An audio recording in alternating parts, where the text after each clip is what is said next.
3 তারিখের নিয়োগ অবৈধ নিয়োগ অবৈধ নিয়োগ নূর আলমের নিয়োগ নূর আলমের নিয়োগ আমাদের দাবি আমাদের দাবি আমাদের দাবি আমাদের দাবি অবৈধ নিয়োগ অবৈধ নিয়োগ অবৈধ নিয়োগ অবৈধ নিয়োগ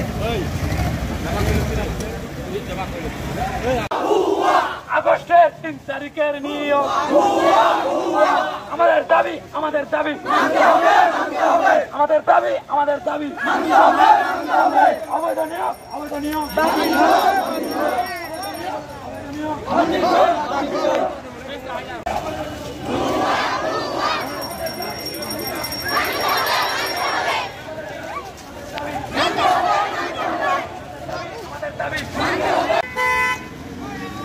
আপনি শুনেন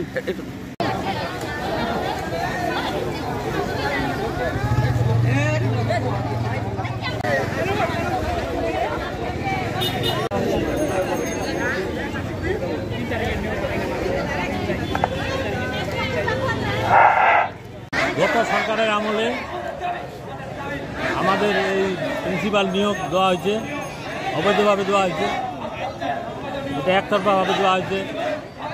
এটা আমরা সবাই বাতিল চাচ্ছি। এই আচ্ছা, এটা কোন স্কুল? এটা এটা রহিমানপুর সিনিয়র মাদ্রাসা। রহিমানপুর সিনিয়র মাদ্রাসা। আপনি কি হবেন? আমি ভারপ্রাপ্ত। বর্তমানে ভারপ্রাপ্ত আছেন? হ্যাঁ, মানে ওই প্রিন্সিপাল অবৈধভাবে ঘোষণা করছিল আর কি? না, উনি নিয়োগ প্রাপ্ত হয়েছে গত সরকার নিয়োগ প্রাপ্ত হচ্ছে 3 তারিখে। কিন্তু ওনারকে মানে চাচ্ছেন কেন? মানে ওনার তখন তো আলাদা ওই আওয়ামী লীগ সরকারের সময় হচ্ছে নিয়োগ প্রাপ্ত অবৈধভাবে। মানে আওয়ামী লীগ সরকার আমলে সে অবৈধভাবে হয়েছিল। এখন আপনারা জেনুইন চাচ্ছেন না? এখন আমরা জেনুইন চাচ্ছি। এই জন্য আপনার আন্দোলন করছি। ওনাকে আমরা ওনাকে এই পদে আমরা দেখতে চাই। চাকরিচ্যুত করবেন না মানে ডিমোশন করবেন না থাকবেন একবার? এখন উনি এই পদে তো অবশ্যই থাকতে পারবেন, প্রিন্সিপাল পদে।